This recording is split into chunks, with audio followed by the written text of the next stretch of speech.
వాల్మీకి సమరాంగ సార్వభౌమ శ్రీకృష్ణదేవరాయల వారు విచ్చేయనున్నారు.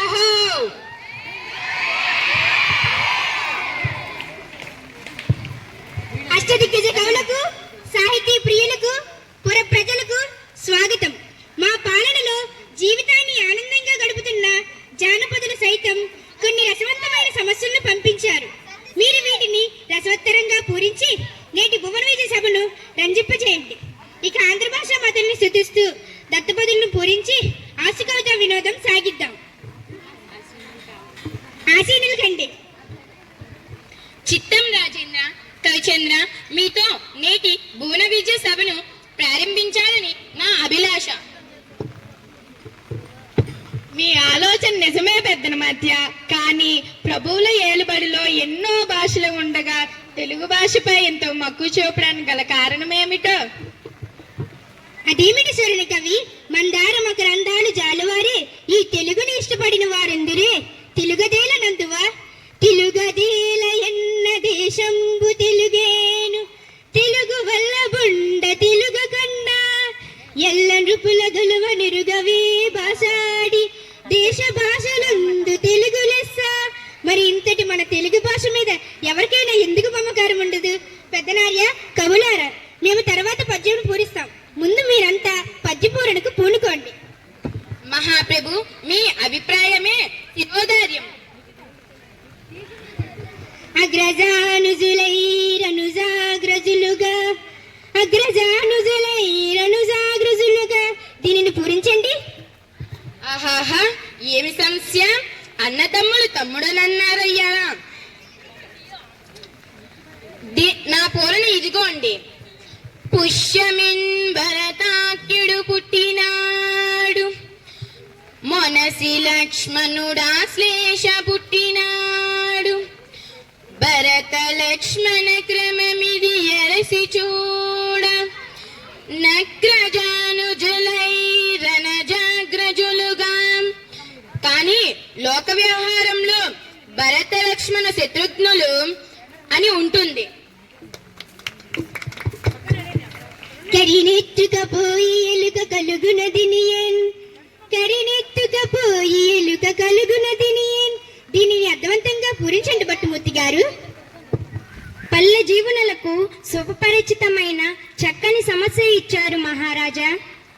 కరులు చిలుకలెత్తులు శర్కరతోన నరించి ఆచ, కడబెట్టడి చోకరి మరచి వర్తకుడు ఆకరి నెత్తుకపో ఎలుక కలుగున దినయన్.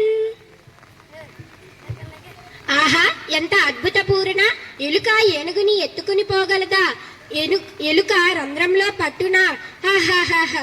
ఏనుగులు, చిలుకలు, ఎద్దులు మొదలైనవి చక్కెరతో చేసిన బొమ్మలు. వ్యాపారి వీటిని పగలంతా అమ్మాడు. సాయంత్రానికి అన్ని బొమ్మలను ఎత్తిపెట్టి ఒక్క ఏనుగు బొమ్మని మరిచాడని, దానిని ఎలుక రంధ్రంలోకి ఈడ్చుకుపోయిందన్న మీ భావం వినుల విందుగా ఉంది. బహుబాగు బహుబాగు. కృతజ్ఞతలు మహారాజా. ముద్దు పలుకుల ముక్కు తిమ్మన కవి అందుకోండి. గాడిదయే చెంగదన్న గణ సంపన్న, గాడిదయే చెంగదన్న గణ సంపన్న. దీనిని పూరించండి. రాజేంద్ర, మానవుల్లో ఆడిన మాటను తప్పేవారు కొందరు, జంతువుల్లో దీన్ని చూడలేం. అయినా కృపతో పూరించ మాటను తప్పిన గాడిద కొడుకంచు తిట్టగా విని, అయ్యో వీడా నా కొడుకని ఒక గాడిద ఏడ్చన్ గదన్న గణ సంపన్న. గాడిద కొడుకని తిడితే గాడిద ఏడ్చిందా? బలా తిమ్మన కవి. దొజ్జటి తిమ్మన కవీంద్రులు లోకరీతిని భీతి లేకుండా పలికారు. ఇప్పుడు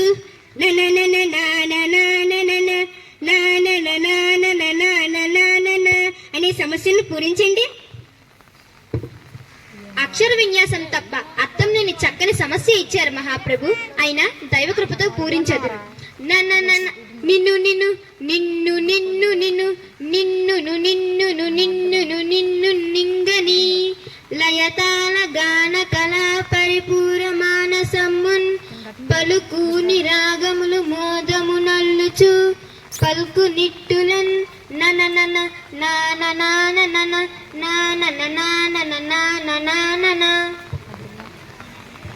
అలా శ్రీ కాళహస్తీశ్వర వరప్రసాదం కవిత్వంగా పొందిన ఓ దూర్చటి కవి పద్యాన్ని చాలా చిక్కగా చెప్పారు. అవునవును, జానపదుల సొత్తు జానపదం సత్యం చెప్పారు. ఇప్పుడు తెనాలి రామ, మేక మరియు తోక అనే ఈ రెండు దత్త పదాలతో ఒక శేష పద్యం చెప్పండి. మా మేలిని దేవరా, నన్ను ఆదేశిస్తే కాదంటానా? ఆలకించండి మహాప్రభు. మేకతో కకుతో కతోక మేకకు మేక, మేకతో కకుతో కతోక మేక, మేకతో కకుతో కతోక మేకకు మేక, మేకతో కకుతో కతోక మేక, మేకతో కకుతో కతోక మేకకు మేక, మేకతో కకుతో కతోక మేక, మేకతో కకుతో కతోక మేకకు మేక, మేకతో కకుతో కతోక మేక, మేకతో కతో కతోకతో కతోక మేక, మేకతో కతో కతోకతో కతోక మేక, మేకతో కతో కతోకతో కతోక మేక, మేకతో కతో కతోకతో కతోక మేక. మీరు సామాన్యులు కారు రామకృష్ణ. ఏమేమి మేకల కాపరి మేతకై మేకలను తీసుకుపోతున్నాడా? ఒక మేక ముందర పోతుందా? ఆ మేకకు తోక వెనుక బాగానే ఉంటుంది, ఆ తోక వెనుక మరొక మేక ఉంది. అలా మేకల మంద పోతున్న తీరును మేకా తోక అన్న దత్త పదాలతో చక్కగా చెప్పారు.